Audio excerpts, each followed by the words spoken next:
Bonjour à tous et bienvenue sur le podcast La pédagogie version terrain où on met en lumière les innovations pédagogiques qui se passent dans les écoles. Aujourd'hui, je rejoins Michel Girard qui est responsable de formation au Diage à Dijon et je suis accompagné de mon acolyte Abdallah Bratous. Bonjour à vous. Bonjour. Bonjour à vous, merci pour l'invitation. Bonjour Michel. Alors, Michel, on va parler du coup de ce que vous avez mis en place au Diage. De la manière d'évaluer et puis du changement de pédagogie qui a eu lieu il y a quelques années. Je vais nous raconter tout ça, mais pour démarrer, est-ce que tu peux te présenter? Oui, bien sûr, merci Gauthier. Donc, moi, je suis enseignant depuis quelques années, on va dire un peu trop d'années d'ailleurs, mais bon, quelques années. Et donc, j'ai un parcours d'enseignant et de responsable de formation. Donc, je suis enseignant BTS SEO et nous avons créé avec une équipe locale à Dijon une formation qui s'appelle le Diage. Voilà, donc on existe depuis 30 ans sur Dijon. Et comment on en vient à créer une formation informatique du coup? Alors, comment on en vient à créer une formation informatique? Ben, c'est assez simple. Le départ, c'est encore une fois le terrain.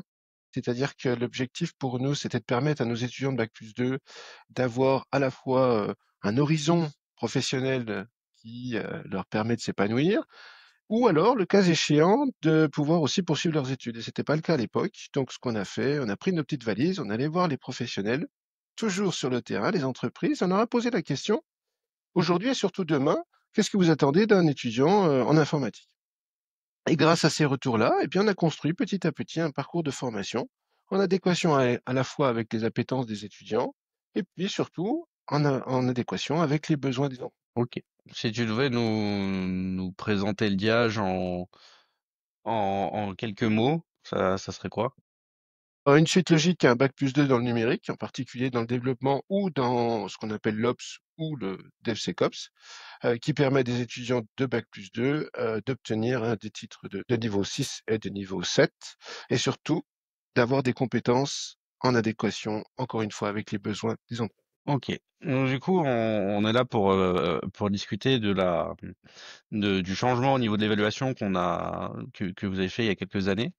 Euh, Toi, quel est ton rapport personnel à l'évaluation aujourd'hui? Alors l'évaluation, ça a toujours été une vraie question pour nous, parce que, ce qui permet, de construire une évaluation qui soit intéressante, c'est une évaluation qui permet de faire progresser celui qui l'a subie. C'est-à-dire qu'on s'est toujours posé la question finalement, une évaluation, au-delà d'un résultat à obtenir, c'est surtout une expérience qui nous permet de diagnostiquer des compétences pour un étudiant.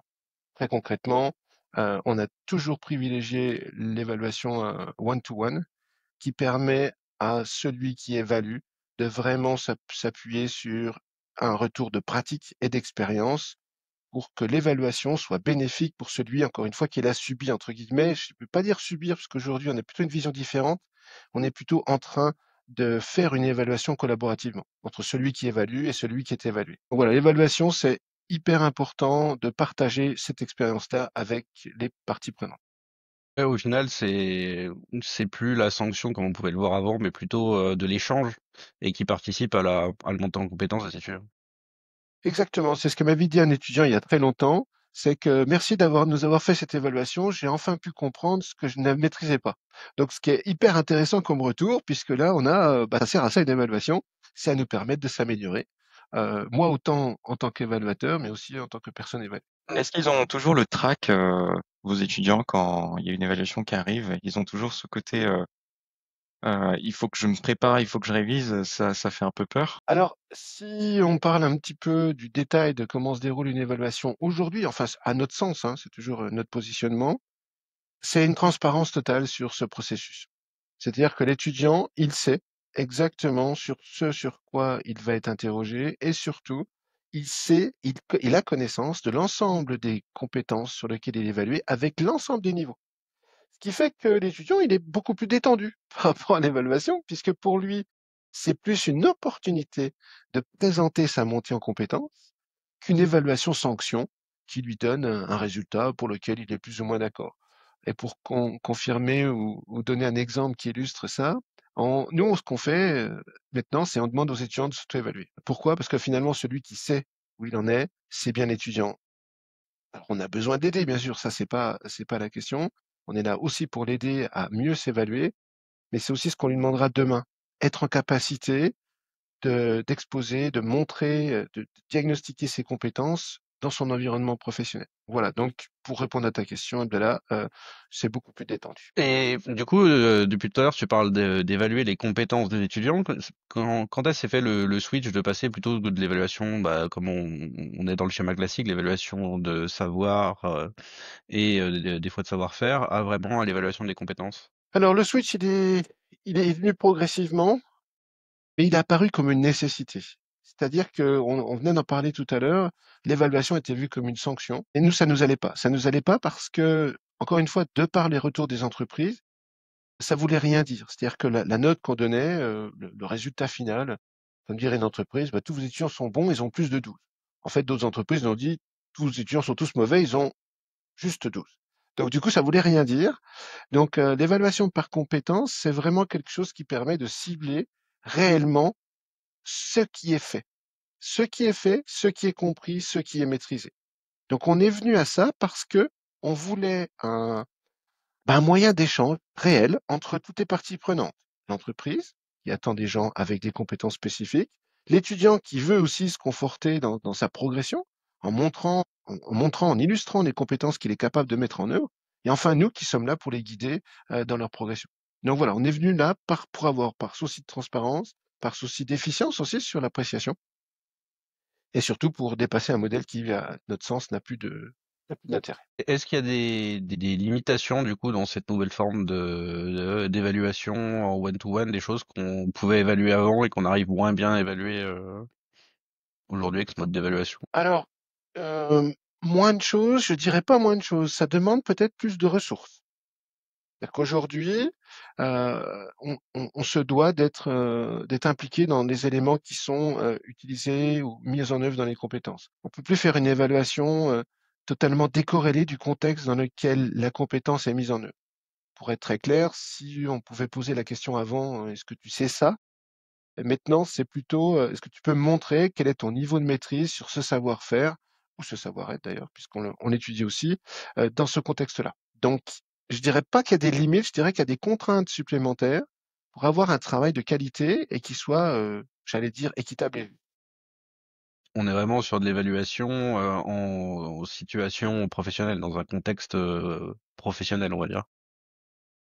Oui, tout à fait, c'est aussi l'essence de notre formation, c'est-à-dire de mettre des gens dans des contextes qui sont au plus proches des réalités des entreprises pour avoir justement une mise en œuvre des compétences qui est ce qui est attendu dans les entreprises. Pour illustrer, on peut parler, je sais pas, on va pas rentrer dans les détails technologiques, ça n'a pas d'intérêt ici, mais en tout cas, dans la façon dont on travaille, aussi bien au niveau des savoir-faire, des méthodes d'entreprise et des savoir-être, si on n'a pas ce contexte professionnel, ça n'est pas optimal. Du coup, ça revient sur le deuxième changement qui a été effectué en même temps que le changement du format de l'évaluation, c'est aussi le passage en pédagogie par notre projet. Oui, tout à fait. Donc ça, c'est quelque chose que nous avions déjà dans nos bagages depuis quelque temps, mais que nous n'osions pas généraliser. Pourquoi? Parce qu'on sait que c'est un énorme investissement dans les équipes pédagogiques, les relations avec les experts. Mais ça a été un passage obligé. Donc notre évaluation par compétences, on ne peut pas la faire sans les experts métiers, dans des contextes réels ou proches du réel. Les sachants, en fait, ce sont les gens qui ont l'expérience d'entreprise et c'est à nous, pédagogues, d'être en capacité d'amener tout ce beau monde, donc l'entreprise, les experts, les étudiants et nous-mêmes, pour faire un tout cohérent. Et tout ça, ça doit être fondé sur des projets. Et on réunit les équipes autour de ces projets pour que chacun puisse amener le meilleur de lui-même dans ce contenu. Et si on n'a pas ces projets-là, ça n'a pas de sens. En fait, c'est ça aussi qui est important pour nous. Les projets sont importants. Ça donne du sens aux réalisations. Et du coup, vous êtes aidé de professionnels pour construire ces projets? Alors, comme je disais, c'est un investissement. C'est-à-dire qu'on va aller chercher des professionnels, non pas pour dire tel professionnel fera ça, non, c'est pas ça. On cherche des gens qui ont envie de partager. Ça, c'est le premier point. Nos professionnels, les experts qui sont avec nous, sont des gens qui ont envie d'être ici, qui ont envie de partager avec les étudiants et qui ont envie aussi d'échanger avec eux, parce que finalement, la richesse, c'est l'échange. Et là, on a cette opportunité-là. Donc, c'est un travail de fond. On va rechercher des domaines d'expertise Donc ça, on fait ça avec un comité scientifique et technique qui nous guide sur les orientations. Ensuite, on réunit des contextes, on trouve des contextes avec des entreprises et on associe des experts à ces contextes-là. Ce qui fait qu'on construit avec l'équipe pédagogique ici présente des nouveaux projets qui vont couvrir tous les aspects de ce que l'on attend dans nos programmes de formation. Et souvent, ce qu'on peut reprocher un peu au mode projet, c'est de dire, bah, on n'a plus de cours théoriques, ça existe plus. C'est pas cette notion de cours théorique, on reviendra peut-être sur l'appétence aussi ou l'avenir des étudiants, enfin leur vision. C'est pas, disons que maintenant, les cours sont faits en fonction des besoins. C'est-à-dire qu'on va présenter les concepts que l'on va mettre en œuvre, on va présenter les objectifs en termes de compétences aux étudiants, et ensuite on apportera les savoirs, savoir-faire et savoir-être, du moins leur diagnostic, au fur et à mesure de la progression du projet. Donc ça veut dire que l'aspect cours, comme on l'entendait par le passé, entre guillemets, hein, désolé d'utiliser ce terme-là, mais c'est celui qui me vient à l'esprit, euh, c'est plutôt de dire, voilà pourquoi ce savoir est nécessaire. Et nous allons démontrer, par votre retour d'expérience sur la mise en œuvre de ces connaissances, que vous avez besoin d'une petite touche spéciale sur ce savoir-là. Et là, donc, on refait, si nécessaire, on va parler de modèles, par exemple, nous, c'est bien ce qui nous correspond, donc des patterns spécifiques. Et là, on va reprendre un expert qui va venir expliquer, ben voilà comment fonctionne, voilà ce que c'est, quels sont les apports théoriques nécessaires, quels sont les savoirs nécessaires à la bonne compréhension, à la bonne mise en œuvre de ce pattern. Donc, du coup, c'est des projets qui sont pluridisciplinaires et qui font intervenir une équipe projet. C'est quoi la place des matières plutôt générales? Parce qu'on voit que ça s'adapte bien aux matières professionnelles, mais du coup, quid des matières générales? Matière générale ou apports qui sont dans d'autres domaines, on va prendre des exemples qui sont en cours de réalisation aujourd'hui, puisque nous travaillons sur des projets, ce qu'on appelle des projets de fin de cycle. Et bien là, nous avons réuni tous les experts aussi d'autres domaines. Donc, que ce soit du domaine de la communication, que ce soit du domaine économique, juridique, de veille ou autre, entrepreneuriat, nous les avons mis autour des équipes. Pourquoi autour des équipes? Ben, là, par exemple, si on va reprendre la partie communication, c'est des apports qui sont hyper importants. Et ces apports-là, eh bien, on les fait au moment où on en a besoin. Donc, pour caricaturer un exemple, je vais prendre on connaît aujourd'hui les problématiques liées au RGPD, la sécurité des données et autres. Ces apports-là sont des apports qui sont des apports réglementaires. Donc, c'est la réglementation. Aujourd'hui, un technicien, il a besoin de comprendre pourquoi c'est nécessaire, pourquoi c'est impératif de respecter ces règles et qu'est-ce qu'il a à faire à l'égard de ces questions-là. Eh bien là, on avait avant des cours, on expliquait, on relisait toutes les règles, etc. Et finalement, bah, c'est ennuyeux pour tout le monde. Donc nous, on a inversé, on a fait l'apport de ces connaissances-là à l'intérieur de l'équipe de projet. Et donc, les intervenants spécialisés vont accompagner les étudiants sur la construction de la réponse à cette problématique du RGPD, plutôt que de lire la documentation liée au RGPD. Et j'avoue que ça marche pas mal, parce que les gens, en fait, on démontre en fait l'utilité. Encore une fois, je reviens tout à l'heure à la question liée au savoir. Là, j'en ai besoin. J'ai besoin de savoir ça parce qu'on m'a demandé et j'ai besoin d'être en capacité d'expliquer pourquoi j'ai fait ces choix dans mon projet. Et là, ça a du sens puisque l'étudiant en a besoin. Non, du coup, les étudiants sont encadrés par des professionnels du coup du monde de la tech, plus des professionnels des disciplines transverses. Et je crois qu'il faut qu'on parle aussi de l'intégration de l'anglais qui est un peu spécifique. Alors oui, donc nous, ben encore une fois, aujourd'hui, ce qu'on a besoin, c'est de motivation et de voir l'intérêt que cela a. Donc l'anglais, c'est l'exemple caricatural, c'est que l'anglais, si vous dites, bon, on va faire un cours d'anglais, les étudiants vous regardent un petit peu bizarrement, dire, mais ça sert à quoi cette affaire, etc. En fait, c'est pas ça, c'est que finalement, l'anglais n'est qu'un outil supplémentaire de communication, et nous, on veut amener nos professionnels, nos experts, entre guillemets, qui sont des futurs experts, à avoir la capacité de communiquer en anglais. Donc pour ça, au lieu d'imposer quelque chose, au sens apprenez ça, faites ça, nous on veut tout simplement dire que dans ce projet-là, la seule langue qui est à mobiliser, c'est l'anglais. Et là, on retombe dans le fameux paradigme que je disais tout à l'heure. Finalement, on a besoin de quoi? C'est nécessaire de quoi faire? Eh ben, c'est nécessaire de progresser. Donc nous, ce qu'on travaille, c'est en 3 étapes. Première étape, diagnostic. Donc on laisse les gens s'exprimer, on identifie les difficultés, les nécessités de rajouter des éléments, on va dire théoriques. Et là, on fait une deuxième intervention après une période, on donne des conseils, on explique pourquoi, comment ils vont pouvoir progresser. On les fait travailler encore sur le projet et on fait une troisième point qui est la réelle évaluation, où là, on va revoir avec eux l'ensemble des éléments qui avaient été constatés au début et constater aussi, bien sûr, les progrès faits. Donc l'anglais, c'est une caricature de cette mise en place de ce système de formation. Je remets des éléments dans des contextes qui vont permettre de réaliser ce qu'on m'a demandé. Du coup, concrètement, les profs d'anglais, du coup, sont les clients des Alors, étudiants ça, sur c'est une ce évolution qu'on positionnement. a trouvée aussi. Donc, la notion de prof, c'est pas péjoratif, ni négatif, ni positif. C'est de dire que on n'est jamais autant attentif que quand la personne a un rôle dans le projet. C'est-à-dire que faire des cours qui sont décorrélés du projet, en fait, le problème des étudiants, c'est qu'ils veulent plus de choses qui soient décorrélées de leur projet. J'ai envie de réussir mon projet. J'ai envie de le finir. J'ai envie d'aller le plus loin possible. Donc, ce que nous avons constaté, c'est dès qu'on leur disait, bon, allez, on va aller faire un petit peu de choses, on disait, non, moi, je préfère rester dans mon projet. Donc, nous, ce qu'on a fait, parce qu'on a un petit peu d'expérience sur ce partage, c'est de dire, on va mettre nos enseignants, et ils sont totalement partie prenante, parce que ça vient aussi d'un autre constat. C'est que les étudiants, oui, je veux être dans mon projet, et quand les enseignants d'anglais arrivaient, pardon, eh bien, ils constataient qu'ils voulaient être dans leur projet. Donc, le taux d'écoute, bon, c'est un peu faible. Donc, du coup, on leur a proposé de dire, ben, jouez un rôle dans le projet. Finalement, quoi de mieux qu'un rôle de client dans des projets informatiques, finalement. Parce que là, le client, bah, il est au centre de la préoccupation de tous les gens qui participent au projet. Il faut comprendre son besoin, il faut aller lui expliquer, il faut lui présenter les résultats, il faut le convaincre que ce qu'on a fait répond bien à ses besoins. Il faut surtout écouter ses récriminations. En tout cas, la langue anglaise, là, on a une vraie mise en œuvre qui a un intérêt réel. J'ai intérêt de bien comprendre ce que le client me dit et moi d'être capable de lui expliquer ce que je lui ai fait pour lui.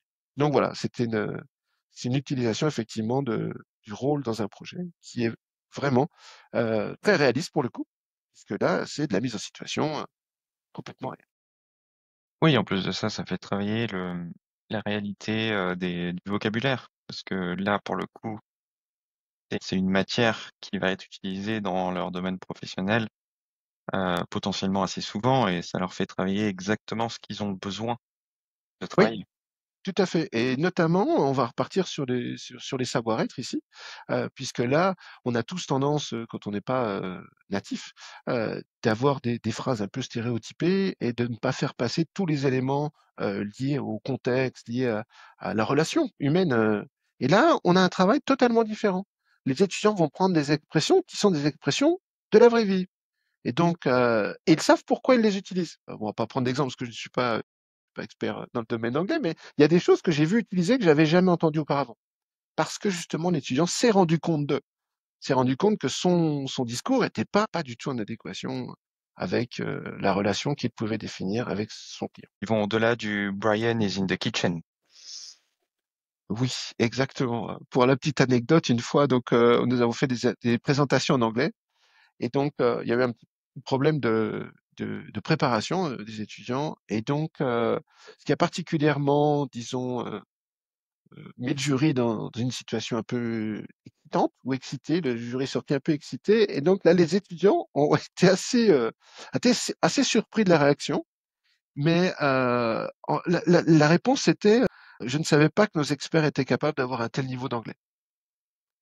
Donc c'est assez marrant parce que du coup là on a du vrai contexte. Le message est passé très clairement. Si on recentre un peu justement sur la partie évaluation et la partie mise en œuvre de ces évaluations, tu as parlé d'évaluation one-to-one qui demandait quand même un petit peu plus de ressources. Euh, et tu as aussi dit que les étudiants du coup savaient sur quoi ils étaient évalués et les différents niveaux, et du coup faut constituer tout ce référentiel de compétences et de critères d'évaluation. Comment c'est passé? C'est quoi le processus pour faire ça? Alors le processus pour faire ça, si je pars du début, c'était très compliqué. C'était même infaisable. Donc, on est tous, enfin, l'ensemble des personnes qui sont ici pratiquaient des outils classiques de bureautique. Donc, on s'est dit, qu'est-ce quoi de mieux qu'utiliser Excel pour faire ça? En fait, non. Enfin, oui, oui, mais non. Oui, mais c'est trop long. Donc, on peut pas travailler sur ces domaines-là sans avoir des outils dédiés à cela. Pourquoi? Parce que comme c'est notre fondement, comme on veut faire des choses hyper précises, il nous faut la capacité d'analyser ce qui était fait, de faire des statistiques sur les résultats, de fournir aux étudiants des éléments très précis sur ces évaluations, des compétences valorisées, commentées, etc. Donc, on a maturé sur ce sujet-là et on est parti sur la réalisation. On travaille avec Eduxim sur un outil dédié qui nous permet à nous vraiment d'être très efficients pour le coup, on a gagné vraiment en efficience parce qu'on est capable d'analyser une évaluation par rapport à toutes les compétences qui sont mises en œuvre. Nos experts ont accès à ces critères-là. On va pouvoir définir très précisément des critères en fonction des technologies, en fonction du contexte, etc. Donc c'est vraiment, et surtout, bien sûr, partagé par l'ensemble des parties prenantes. Que je rappelle au départ, ce qui était aussi intéressant, c'est que l'étudiant puisse s'auto-évaluer, que nous puissions l'évaluer, que chaque intervenant puisse l'évaluer. Alors ça, ça nécessite un environnement dédié qui permet cette partie. Donc du coup de la transparence, du partage entre les étudiants et les formateurs, mais aussi du partage entre formateurs. La rédaction du contenu de ce référentiel, elle se fait comment aujourd'hui? Alors donc, les référentiels que nous utilisons sont des référentiels RNCP. Donc les référentiels RNCP définissent des compétences à mettre en œuvre dans la formation. À partir de ces compétences-là, nous devons étudier dans nos projets comment définir des compétences ou des critères, plus exactement, qui vont permettre d'évaluer ces compétences. Donc aujourd'hui, on part encore une fois, du besoin métier, donc de la compétence, de savoir-faire, et ensuite on rattache ces critères sur ces savoir-faire et savoir-être, on les rattache aux compétences à livrer dans le référentiel RNCP. Donc, ce qui veut dire que le travail, on va sur la plateforme, on détermine pour chaque, déjà on a notre librairie de critères, puisqu'on a une bibliothèque, pardon, librairie, excusez-moi, donc une bibliothèque de critères qui sont définis dans notre référentiel. Et donc, on va, avec les intervenants, construire les grilles d'évaluation correspondant au projet sur lequel s'appuie cette évaluation. Donc du coup vous co-construisez le référentiel avec les professionnels. Oui. Toujours en lien du coup avec le titre RNCP qui est proposé par l'école, et le fait d'avoir la librairie de critères, ça permet d'adapter en fonction des titres RNCP, de garder la richesse de la formation du coup qui est dans ces critères-là. Tout à fait, c'est vraiment une richesse pour nous. Aujourd'hui, on est capable de construire des évaluations très rapidement, ce qui n'était pas le cas il y a quelques années, parce que justement, on a fait ce travail initial et Eduxin nous permet d'avoir accès à tout ce travail euh, qui était réalisé pendant les années passées. Et du coup, une fois que tout le référentiel est fait, et puis on peut construire des grilles assez rapidement. Tout à l'heure, tu as parlé de mise en place d'auto-évaluation et d'évaluation par les pairs. Ça se passe Oui, comment c'est ça. concrètement? Concrètement, après analyse et expertise, vérification pédagogique avec l'ensemble de l'équipe, le projet est finalisé en termes de contenu et d'évaluation. Ces évaluations-là sont structurées et mises à disposition, donc deux cas. Soit effectivement on veut pas d'auto-évaluation, ce qui n'est pas notre cas. Généralement, on passe plutôt par une auto-évaluation. Enfin, nos étudiants sont formés pour ça, hein. On leur apprend, pardon, à utiliser ces grilles pour se préparer à une évaluation, mais aussi pour s'auto-évaluer. Donc ça, c'est le premier aspect. Deuxième aspect, c'est de pouvoir préparer nos étudiants à être en capacité d'évaluer leur pairs. Donc ça, c'est aussi une fonctionnalité de l'outil qui est hyper intéressante pour nous et qui nous s'attendait un petit peu à des réactions étranges des étudiants et qui disaient oui, on va voir l'évaluation, ça va être. Et en fait, non. Ils ont bien joué le jeu, ils ont bien compris. On est vraiment dans une posture professionnelle de l'évaluation. On n'est plus dans le règlement de compte, entre guillemets. Donc c'est vraiment quelque chose qui nous était très utile et surtout aux étudiants parce que finalement, être en capacité d'évaluer ses pairs, pardon, c'est vraiment progresser dans ses compétences. Aujourd'hui, dire c'est bien ou c'est pas bien, ça c'est facile, mais expliquer pourquoi ce niveau-là est atteint et essayer de faire progresser les gens en commentant, parce que ça aussi c'est très important dans nos évaluations, chaque évaluation qui a été faite par le professionnel, par l'étudiant, par l'évaluateur ou par l'expert peut être commenté et doit être commenté, ce qui permet vraiment d'aider les gens à progresser dans la capacité à évaluer. Donc nos étudiants, pour résumer, s'auto-évaluent, évaluent leur pairs et sont aussi évalués. Mais on peut dire que c'est plutôt une évaluation collaborative sur le global. Et du coup, ouais, donc c'est de l'évaluation qui est constructive parce que ils doivent mettre des commentaires qui aident à faire progresser l'évalué, du coup. Ce qui permet de d'éviter, comme tu as dit, l'aspect règlement de compte ou alors l'aspect je note rapidement pour éviter que pour passer l'exercice très vite. Et comment on s'assure que le process soit respecté et juste qu'il se mette pas maîtrisé partout? Alors, bah, en fait, c'est juste une question de transparence. Donc, au début, effectivement, l'étudiant a tendance. Alors, c'est pas tout à fait vrai d'ailleurs, parce que moi, je me rappelle quelques expériences où l'étudiant a plutôt tendance à sous-évaluer son niveau.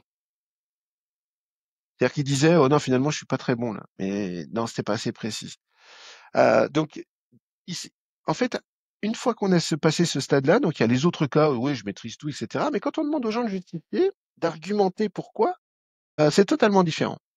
On voit que là, non, c'est vraiment nos critères sont tellement bien définis que il suffit de bien les dire. Alors, il y a un autre élément, parce qu'effectivement, on pourrait dire, oui, ben moi, je suis capable de communiquer, donc j'explique très bien ce que j'ai fait ou pas fait. On peut rajouter dans Eduxim, et c'est ça aussi qui nous intéresse, c'est de pouvoir pointer sur des réalisations réelles, sur des réalisations concrètes dans le projet. Donc, par exemple, un étudiant qui va diagnostiquer son niveau et va dire, bah, j'en suis là, il doit être en capacité de fournir une preuve de la mise en œuvre de ceci, pour que son savoir-faire soit bien démontré. Voilà, donc on n'a pas eu trop cette problématique, puisque maintenant on est bien cadré par rapport, on a bien tous les éléments qui permettent de valider le niveau d'un critère. Ok. Et du coup, si les étudiants sont capables de s'auto-évaluer et s'évaluer par les pairs, quelle est la place de l'enseignant dans l'évaluation? J'allais dire, il est juste dans l'équipe globale. L'intervenant, l'enseignant, l'expert, il est là aussi pour progresser par rapport à son évaluation. Et donc, en fait, finalement, on est tous en train de travailler autour du même sujet. C'est pour ça que je disais tout à l'heure, j'utilisais le terme évaluation collaborative. Finalement, celui qui sait où il en est, c'est bien l'étudiant. Celui qui aide à diagnostiquer, c'est bien l'intervenant ou l'enseignant. Et là, on est en train de travailler ensemble pour affiner notre proposition. Donc, d'ailleurs, ce sujet-là, donc nous, on a rajouté une grille d'évaluation par les pairs, mais pour ceux qui évaluent. Donc, on boucle sur ce sujet-là, et c'est hyper intéressant parce que je vais prendre juste un critère, hein. Nous, on les accompagne là-dessus, et on a des critères pour l'évaluateur pair. Et c'est assez intéressant de dire finalement, est-on capable d'aider quelqu'un sans lui donner une réponse, mais juste en lui posant des questions. Donc c'est un exercice, c'est comment on fait progresser quelqu'un en lui posant des questions. Enfin, finalement, l'enseignant, il a que ça à faire, c'est ce rôle-là, c'est ce rôle pour titiller, mais pas titiller, peut-être pas le terme adéquat, mais en tout cas impulser une nouvelle réflexion sur ce qui est produit. Et il est vraiment là en guide pour progresser. Ok, ce qui veut dire que du coup, on reporte quand même une charge de l'évaluation sur l'étudiant et l'intervenant, il est vraiment là pour participer à la montée en compétences et plus tellement que pour évaluer le niveau de l'étudiant. On est vraiment dans un cycle d'accompagnement, on va dire, à l'apprentissage plutôt que de validation de compétences. Alors, effectivement, on peut voir ça sous cet angle-là. Finalement, c'est ni plus ni moins qu'un travail collaboratif. Encore une fois, j'insiste sur ce thème de collaboration qui permet à tous de progresser dans nos pratiques. Que ce soit effectivement l'intervenant, que ce soit l'étudiant, comme on dit, apprendre à apprendre ou apprendre autrement. Donc ça, c'est un peu notre slogan depuis le départ. On veut apprendre différemment et apprendre différemment, c'est apprendre ensemble. Donc on a vraiment un sport d'équipe qui permet à tout le monde de progresser. Au final, ça répond aux problématiques de beaucoup d'enseignants qui disent moi j'ai le temps de faire qu'une évaluation. Et le fait d'intégrer les étudiants dans le cycle d'évaluation permet d'en faire plus, parce qu'on a moins de choses à corriger, on délègue aux étudiants toute cette partie-là, et du coup on peut en faire plus, avec le même temps le cours, quoi. Je vais reprendre un exemple. Je vais reprendre un exemple d'intervenant qui travaille avec nous. Et ce qui s'est dit, c'est un travail d'équipe, hein. Donc on travaille sur des projets, on met en œuvre des compétences, on met en œuvre des technologies. Et ce qu'il s'est dit, c'est bon voilà, j'ai des étudiants donc je vais essayer de les aider, mais j'ai pas le temps de tous les évaluer. Enfin, j'ai fait une évaluation diagnostique. Là, il va falloir que je sois capable d'évaluer leur progression. Ben, pour ça, en fait, je vais me servir de l'étudiant qui a le plus de difficultés. Donc, je vais prendre l'étudiant qui a le plus de difficultés et chaque fois qu'il y a des questions, ben, je vais les renvoyer ses camarades vers lui. Donc ça, c'était une stratégie et c'est hyper intéressant parce que finalement, l'étudiant qui avait le plus de difficultés, c'est celui qui a fallu le plus aider. Mais comme il avait de plus en plus de questions, ben, c'est celui qui a le plus progressé. Puisqu'il a dû être en obligation d'expliquer aux autres ce que lui-même ne maîtrisait pas avant, et ben, il a progressé à une vitesse grand V. Et pour devenir référence par rapport aux autres qui avaient des difficultés. Ce qui est relativement intéressant. Donc, ouais, on est encore sur un changement de paradigme. Justement, tout à l'heure, tu as parlé de suivi d'acquisition des compétences. Je suppose que ça a une part importante aujourd'hui au sein des projets, de pouvoir analyser ça en live. Effectivement, ça permet de suivre ce que nous, on a une stratégie de projet qui dure sur 4 semaines. Donc, il faut être en capacité à la fois de suivre les progressions d'étudiants et de suivre l'évaluation de ses compétences. Donc, c'est pour ça que l'outil nous permet dès le départ déjà de montrer aux étudiants toutes les compétences qui seront évaluées dans les projets. Donc là, on a bien un point initial avec toutes les compétences qui sont partagées. On revient toujours sur la notion de transparence. Et ensuite, à chaque fois que les intervenants vont participer au projet, quelle que soit la situation, on est dans la mise en œuvre, dans les explications du client ou autre, à ce moment-là, on peut déjà diagnostiquer des compétences. Donc typiquement, si on voit qu'un étudiant, de par son expérience professionnelle, puisque nous sommes en alternance, a une pratique très importante sur une technologie ou la mise en œuvre d'un pattern, on va pouvoir tout de suite valider, donc je dis bien valider le diagnostic, et on va pas revenir sur la mise en œuvre de ces compétences. Donc ça veut dire que on activement, on va valider une compétence, on le valide l'évaluation et on ne revient pas dessus. D'ailleurs, c'est intéressant que tu évoques les entreprises. C'est quoi le point de vue des entreprises du coup sur ce mode d'évaluation que vous partagez avec elles? Alors déjà, ce qui est intéressant, donc là on vient de par notre relation avec les entreprises, donc on a beaucoup de contacts avec nos entrepreneurs, nos tuteurs. Pourquoi? Parce que c'est nécessaire, tout simplement. Il faut qu'on suive l'étudiant et c'est bien un travail avec les 3 parties. Donc on va voir nos entreprises très régulièrement, donc au début de la formation et ensuite 2 fois pendant un cycle de formation d'une année. Et comment on échange avec eux? On échange avec eux sur ce qu'a réalisé l'étudiant dans l'entreprise, mais aussi chez nous, et on se base sur les présentations que nous avons à l'aide de Dixit. Donc on part de notre référentiel et on montre l'état des lieux, des progrès d'étudiants, on montre ses résultats et surtout, eh bien, on montre l'ensemble des compétences. Et à ce sujet, il y a des compétences qui sont dédiées au savoir-être en entreprise et c'est une grille que nous partageons avec les entreprises. Donc ça, c'était aussi important d'avoir un outil qui nous permet, au travers de la relation que nous avons dans un contrat d'apprentissage, ce qui nous permet, pardon, un diagnostic commun, une relation à 3 entre guillemets sur le sujet, où d'ailleurs le tuteur peut commenter, l'étudiant peut commenter et nous-mêmes nous pouvons commenter. Donc voilà, c'est un outil qui était apprécié par les entreprises puisqu'on rejoint les pratiques professionnelles, hein, c'est-à-dire avoir des évaluations régulières sur son poste dans l'entreprise. Donc là, on a aussi pour l'alternant, mais dans le cadre de notre formation. Ce qui nous a permis d'ailleurs, je rebondis sur le sujet, c'est de partager aussi le contenu de ces compétences. C'est-à-dire que la grille de compétences, nous l'avons construite aussi avec les entreprises qui nous ont montré, expliqué quels étaient les éléments à prendre en compte dans nos soft skills, dans notre formation. Donc là, on a évoqué un peu tout ce qui a été mis en œuvre. C'est quoi les difficultés qui ont été rencontrées, les freins, les résistances au changement peut-être que vous avez eu dans la mise en place de tout ce changement et pédagogique et enfin changement de pédagogie du coup en passant en mode projet plus l'évaluation par compétence. Je ne sais pas si je peux le dire directement, mais en tout cas, je vais le dire quand même. Parce que on a eu une discussion, parce que je travaille donc aussi dans un établissement scolaire, donc scolaire au sens lycéen, et nous avons des intervenants communs.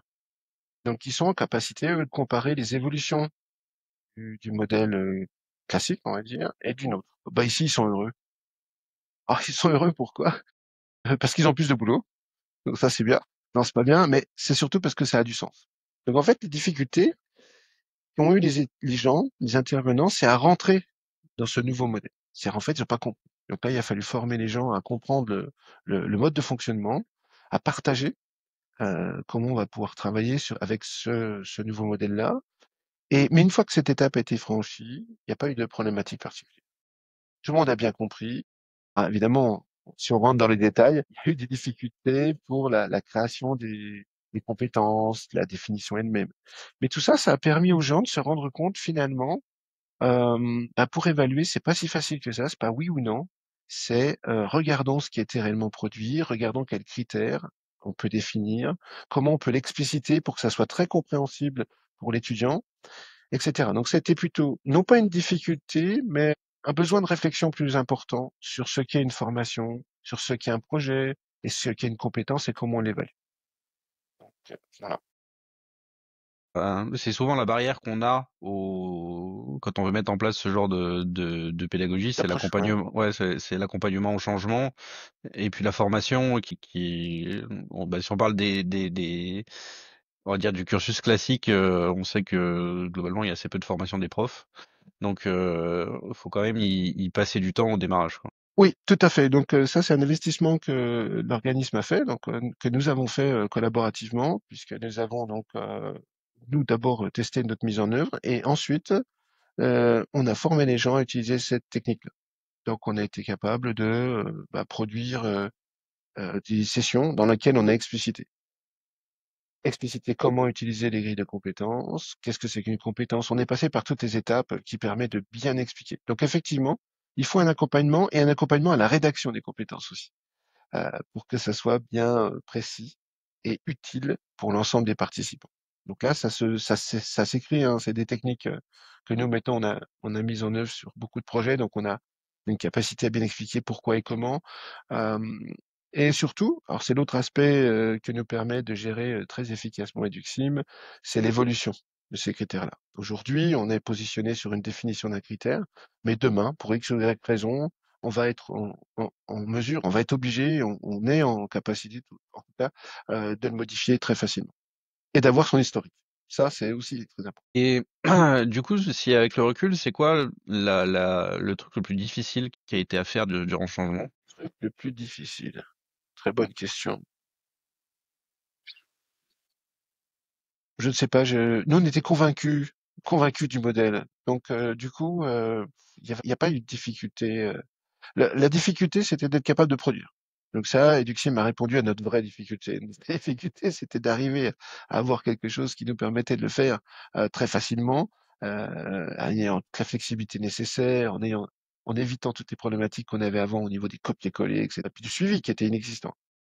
Mais sinon, une fois que le cap est passé, qu'on a bien compris comment fonctionne le modèle et quel est son intérêt pour l'ensemble des parties prenantes, il n'y a pas de réelle difficulté. Encore euh, une fois que les gens sont convaincus, ça fonctionne. Ça fonctionne parce que c'est naturellement viable. Aujourd'hui, on peut pas, enfin bon, on s'intéresse à nos progrès. Tout le monde s'intéresse à comment on progresse. Donc du coup, c'est naturel. Pas de difficulté sur difficulté, je sais pas, j'en trouve pas en tout cas. Et du coup, à l'inverse, qu'est-ce qui a peut-être été le plus simple à mettre en œuvre? Alors le plus simple à mettre en œuvre, ce sont les évaluations elles-mêmes. Parce qu'une fois qu'on a défini l'évaluation, le processus d'évaluation est hyper, c'est transparent. Tout le monde sait où on va, tout le monde sait ce qu'on fait. Donc ça, c'était le plus simple. Bon, une fois que tout le monde a compris l'utilité, ça a très bien fonctionné. Du coup, la transparence est clé dans le système, quoi. C'est un des leitmotifs que nous avons dans notre formation, c'est la transparence. La transparence parce qu'elle est utile à toutes les parties prenantes, c'est absolument nécessaire. Si on veut progresser ensemble, il faut avoir toute la transparence utile. Quels peuvent être les impacts sur les étudiants? Qu'est-ce que vous avez pu observer sur les étudiants avec cette nouvelle pédagogie et ce mode d'évaluation? Bon, il y a deux questions dans la même, donc c'est le mode projet et le mode d'évaluation. Au début, donc les étudiants qui viennent de bac+2 sont un peu traumatisés ou surpris ou comprennent pas, ou du moins viennent ici aussi parce que c'est ça. C'est-à-dire qu'en fait, ils sont surpris du mode de fonctionnement, mais ils sont attirés par ce mode de fonctionnement-là.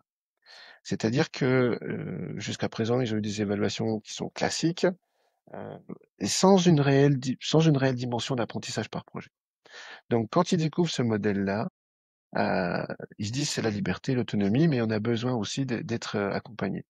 Donc leur, une fois qu'ils ont compris ça, ben, ça fonctionne. Le fait d'avoir des critères qui soient très clairement définis, c'est une nouveauté, mais c'est une nouveauté qui fonctionne et qui est très utile pour tout le monde. Ok, du coup, est-ce que tu as vu des changements dans la maturité, l'autonomie, la prise de recul sur ce point-là? Donc effectivement, c'est un travail de longue haleine. Ça se fait pas tout seul. Il y a des gens qui vont aller très vite, mais il y a d'autres gens qui ont besoin de plus de temps pour prendre confiance. Parce que finalement, on a toujours un peu de réticence à se dire je vais évaluer l'autre. Parce que je vais évaluer, ça donne tout de suite, ça, c'est culturel en fait. C'est moi l'évaluateur. Donc du coup, ils ont un petit peu de difficulté au départ là-dessus. Ils sont un peu timides. Et après, ils prennent conscience que finalement, c'est quelque chose qui les aide à progresser aussi. Et donc, et nous, on a mis en place donc ce qu'on a appelé le transfert de compétences. Et dans ce transfert de compétences, c'est un petit peu le même leitmotiv. C'est je vais essayer d'aller expliquer quelque chose à quelqu'un, mais on revient sur le diagnostic, puisque pour être capable d'expliquer un savoir, un savoir-faire ou autre, ou une compétence particulière, ou une maîtrise technologique, il faut être en capacité de dire, ben voilà ce que je veux apporter. Et donc, une nouvelle fois, ben, on a vu nos étudiants monter en compétence sur cette capacité à partager, donc sur cette capacité finalement à évaluer. Et donc ça se fait très progressivement et on arrive après 3 ans à des gens qui sont, on va dire quasi 100% autonomes puisque dans leur projet, enfin 100% autonomes, dans leur capacité à le faire, bien sûr, on les accompagne tout au long de ce processus qui est aussi long parce que au début, les étudiants disaient, «Oh, c'est facile les compétences, faut être plus précis, plus clair, OK, essayez d'en rédiger». Ils ont fait: «Oui, c'est moins facile qu'on ne peut le penser».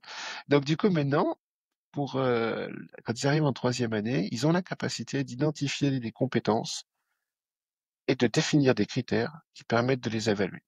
Et ça, c'est un point très positif sur l'approche globale, puisque ça veut dire qu'ils ont vraiment progressé entre leur état initial, je ne sais pas ce que c'est vraiment qu'une compétence ni des critères, et maintenant ils sont capables de faire la distinction entre savoir, savoir-faire, savoir-être, et de définir des critères avec les niveaux qui ont été retenus. Donc si on résume un peu tout ce qu'on s'est dit, euh, le nouveau mode d'évaluation, le mode projet, ça a permis du coup d'impliquer les équipes, de pouvoir faire des projets qui sont transdisciplinaires, où le leitmotiv c'était vraiment avec le mode d'évaluation la transparence, la co-construction, que ce soit du référentiel ou alors des grilles d'évaluation, ce qui permet de Tout à fait. les partager. Le point, c'est que toute cette mise en œuvre, c'est tant que l'équipe pédagogique est convaincue du Bien process, fondé. du bien fondé de la méthode, c'est facile à mettre en œuvre globalement. Mais il reste ça reste quand même du travail pour la mise en œuvre et du travail à fournir, mais ça se fait petit à petit et puis c'est un sujet où on va s'améliorer au fur et à mesure des années qui passent. Alors, oui, c'est un point particulier. Ça, bon, ça vient aussi de nos méthodes que nous connaissons, que nous partageons. C'est effectivement quelque chose qui a toujours été une préoccupation au sein de la formation Diage. On a toujours évolué de cette manière-là. C'est-à-dire, en fait, on a toujours une pratique de rétrospective, que ce soit à chaque itération courte sur un projet, que ce soit à chaque itération un peu plus longue sur une année de formation, ou que ce soit sur des expériences particulières. On est toujours dans un mindset de dire, réanalysons ce que nous avons fait, trouvons les axes d'amélioration. Donc ça, ben, c'est ce qu'on a trouvé aussi avec Eduxim, hein, faut le souligner ici. C'est un partenaire qui nous permet de vraiment faire évoluer nos pratiques et de mettre en adéquation les ressources de l'outil avec nos besoins. Donc ça, c'est hyper important. Euh, on va prendre l'exemple, hein, au départ, il n'y avait pas d'évaluation par les pairs, on l'a rajouté, c'est voilà, c'est un besoin qui aujourd'hui est vraiment utilisé. Ok.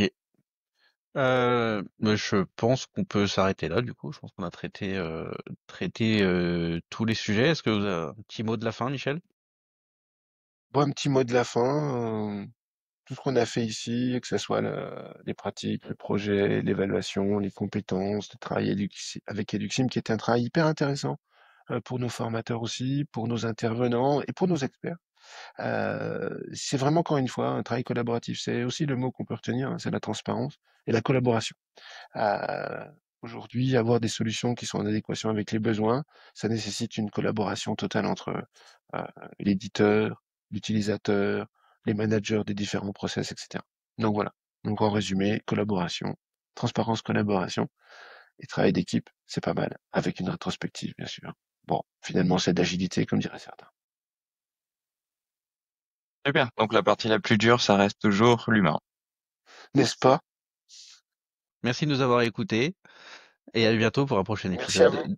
du Merci. podcast La pédagogie sur le terrain.